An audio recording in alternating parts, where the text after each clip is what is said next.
In today's video, I'm going to be talking about how I recently made this bed for our newly refurbished bedroom. And if I've got time, I'll also go on to talking about the headboard. I know it's a bit niche, but don't click away just yet because there are some interesting things today, like the tulip wood, which I've used for the first time on this build. And I'll be exploring how with drill guide kits and dowel jigs, we can get around some of the problems that us DIYers face with not having sophisticated workshops.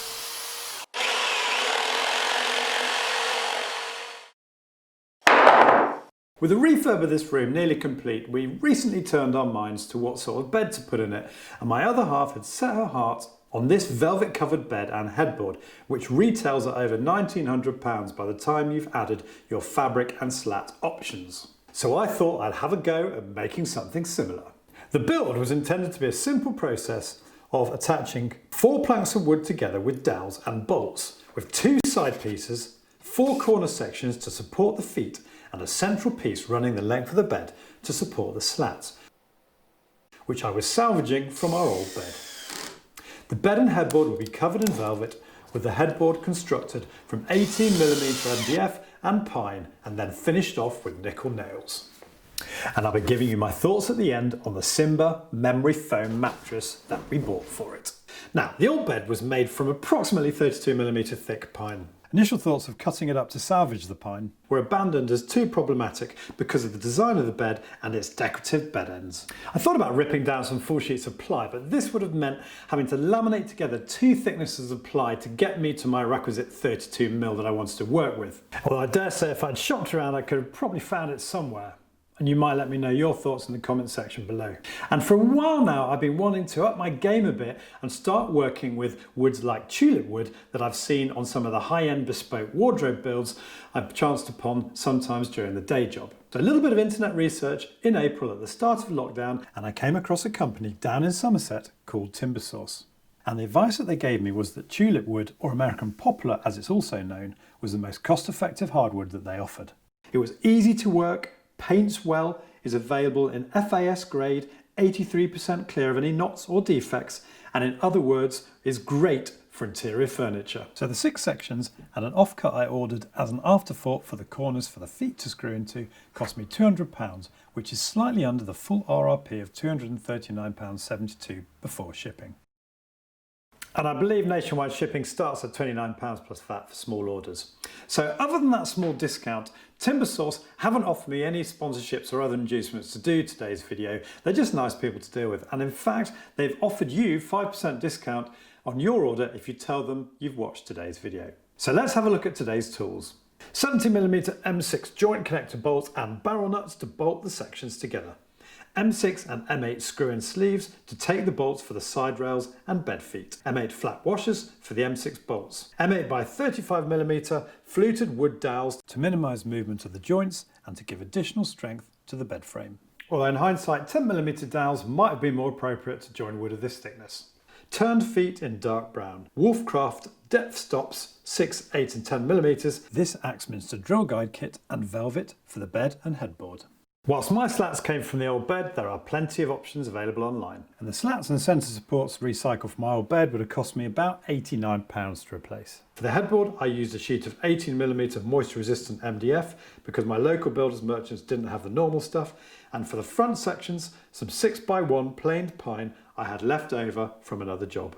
And there are a few other tools you'll need like a stapler, fabric scissors, drill and drill bits. And finally, nickel coated upholstery nails and this nail guide. The whole lot cost me just over £785, not including the mattress, which is an £1,100 saving on if I'd bought it online. By far the largest cost was the velvet, so shop around and you can save even more on your build. As ever, details of all today's tools will be in the description below the video. Now, was all that cost saving worth the effort? Let's find out. So it's time to reassemble my folding workbench and trusty old Black & Decker workbench for my mitre saw, an unsophisticated but effective way to trim down to size the lengths of timber for the bed, which I had ordered slightly oversized. I used to make do with a wood saw and plane if I didn't quite cut a 90-degree angle, but it just guarantees a much straighter cut, and this one sent me back about £150 a year or so ago from Screwfix. The plan was to construct the bed with the end sections bolted to the side. You've got lots of bolt options, but I decided barrel nuts to be the strongest whilst requiring a reasonably small 12mm hole for the barrel. The barrel nut, or cross dowel as it's often called, would require reasonably accurate perpendicular holes to be drilled in the wood in order for the nut to line up with a bolt. So I bought this drill guide kit from Axminster Tools. It worked fantastically well for this. I pre-marked the holes with a bradawl, although the centre punch locator is designed for this purpose. You then place the centre punch locator into the 4mm drill bushing, place that into the drill guide and put the punch in the indent hole just made to line up the drill guide. I started with these clamps with rubber feet but found the drill guide wandered a bit with them, so ended up using my guide rail clamps also from Axminster. With the drill guide clamped in position, I could drop the 12mm drill bushing into the guide and drill the hole. At this point I had a piece of cloth tape on the drill bit to mark the depth I had to drill to, but I found a far more sophisticated way to do this, as I'll come on to in a minute. With a bit of play inside the bolt holes, millimetre accuracy when drilling them wasn't crucial, but drilling for the wooden dowels, it was. Given this bed isn't really designed to be taken apart, I could have just glued the joints together once they had been bolted in place. But I'm here to learn as much as you are, and I decided to use wooden fluted dowels, just like they did when they constructed my original bed. Now, accurately drilling holes for dowels is an entire art form in itself, and I could do an entire video on this, so I'll be as brief as I can. The drill guide was of limited use, particularly when drilling into the end grain, where the drill bit can wander slightly before it bites. As you can see, it happened here on my first effort. Granted, the drill guide kit has a centering mechanism on it, but this isn't particularly good because there is too much play on the nails, or in my case 2mm drill bits that you insert through the perspex. So I decided to make my own dowel jig, but using the drill bushes that came with the drill guide kit. Now this wasn't an easy task, because to make an accurate dowel jig you really need a drill press in order to drill perfectly perpendicular holes. So in other words, you need professional tools to make something you need because you haven't got professional tools. And the only drill press I could find was this slightly primitive one at my father-in-law's. My own slightly off-centre flat wood drill bit made the task even less straightforward. But I ended up producing this single-sided Mark I jig, which I then adapted into this improved Mark II. The double-sided design being better as it eliminates any movement or rotation of the jig from one pair of holes to the other, and therefore eradicates any margin for error. And I finally had near perfect alignment of the bed sections with the dowels in place. And as you will have seen in a few shots, I bought these Wolfcraft depth stops, which I can't recommend highly enough. They're just so much more secure than the old depth stops that came in my Makita set, some of which are now missing, and which were reliant on one grub screw rather than this clamping mechanism on the Wolfcraft. They give you complete confidence when you plunge the drill into the drill bush. So what have I learned from this? Well, you need professional tools like drill presses to create accurate jigs. So if I was you, I'd buy something like this very capable Wolfcraft Dowel Master, which I bought since making the bed and which at £18 is an inexpensive way to produce very accurate dowel joints. Although whilst it seems to perform fine on my 32mm offcut, it does appear to be limited to materials up to 30mm thick. Or alternatively, if you want to dispense with jigs altogether, it might be best to simply use a marking gauge like this, bought for £21 from Axminster, again since I made this bed. With this you can accurately mark the exact position of the dowels, but then you still have to drill the hole without the bit wandering. And just look at the mess I've made today on these offcuts from my bed. A brand new sharp lip and spur bit definitely helps, but whatever you use without a jig, it's very hard to guarantee millimetre accuracy drilling into end grains. A problem you'll also have with these dowel centre points, which you insert in the first hole drilled and then butt up the corresponding piece of wood, and the sharp point marks exactly where you need to drill your next hole. So if you found a fantastic jig solution for your dowel joints, do share it with us all please in the comments section below. With the dowel holes now accurately drilled, I could finish this stage by rebaiting the holes for the M6 bolt heads, drilling the remaining M6 bolt holes, and with the bed assembled for the first time, routing all the external edges with a rounding over bit on my 1/4 inch shank battery powered router, and bolt the bed together, applying sparingly some wood glue just to further anchor each section in place. I thought long and hard about how I could make a fabric covered bed that could be disassembled without creating overly bulky corners. And you'll also have the issue, of course, about how you're going to bolt it together. Although there are special nut and bolt assemblies like this, salvaged from a previous bed, that get around this particular problem. And in the end, I just decided to cover the entire bed in situ. First with this cotton interlining fabric typically used for curtains, and then with the velvet. The idea of the interlining is to give the finished bed frame a slightly luxurious feel. So yes, the downside of this is that if I ever want to dismantle the bed, I'll need to remove the fabric. The velvet was run in a continuous piece around the bed with the join at the back hidden under the headboard. And the fabric joins inside the bed frame are set at a point that will coincide with and therefore be covered by the side rails that support the bed slats.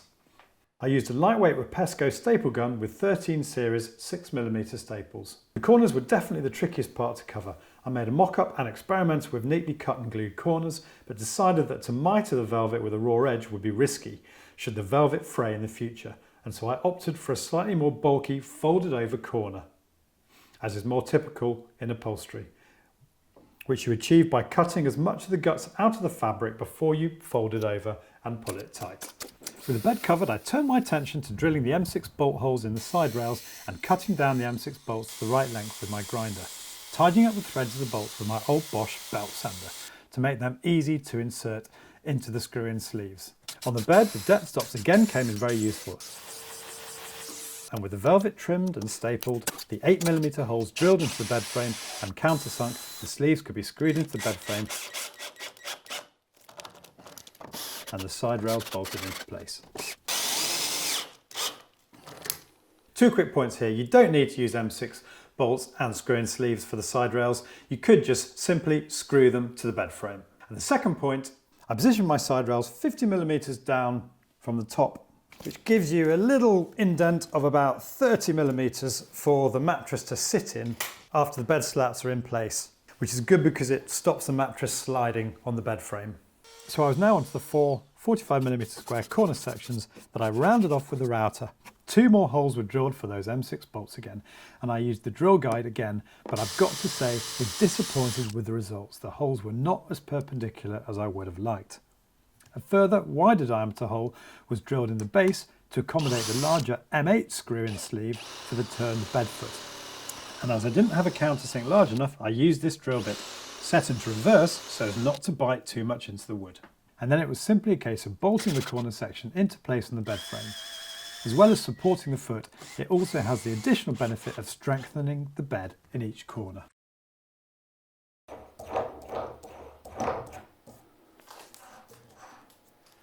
I was on the finishing straight now, and using this melamine edging veneer, upholsterers use a tougher back tack tape. I covered the remaining 2 exposed velvet edges on the inside edges of the bed frame at the top and bottom of the bed. Not that you'll see these, but it's a good way to tidy up any loose strands.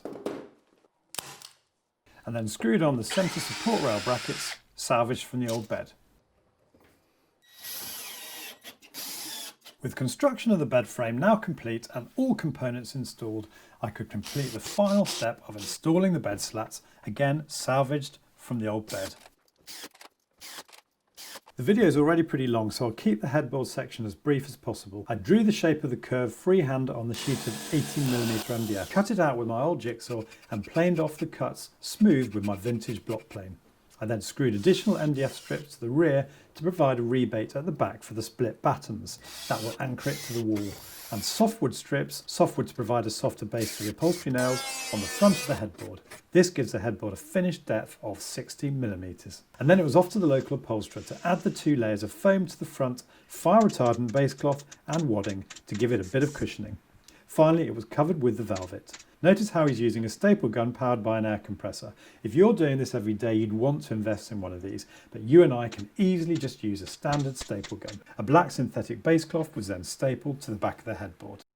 I made some modifications to the upholstery nail spacer tool to better guarantee consistency of placement of the nails in from the edge, and also to smooth off the edges of the tool that were leaving marks on the velvet. And then it was a heart in the mouth moment whilst I nailed the first few nickel plated upholstery nails in place, and then continued the nails around the perimeter of the headboard.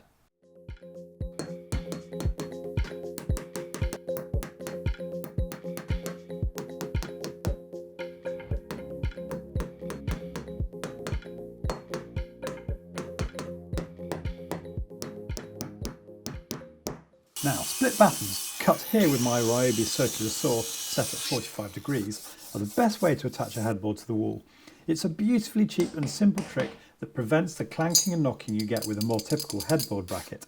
And also, unlike headboard brackets, because the split batten sits in the rebate we created earlier with those strips of MDF at the back of the headboard, The headboard sits perfectly flush with the wall. And finally, I promised to let you know what I thought of the Simba Hybrid Pro mattress that we bought in sale back in January 2020 whilst they were running a 35% promotional discount, and which sat in a box for 4 months whilst I finished off the bedroom refurb. Well, I didn't like the lack of uniform shape when it fully expanded.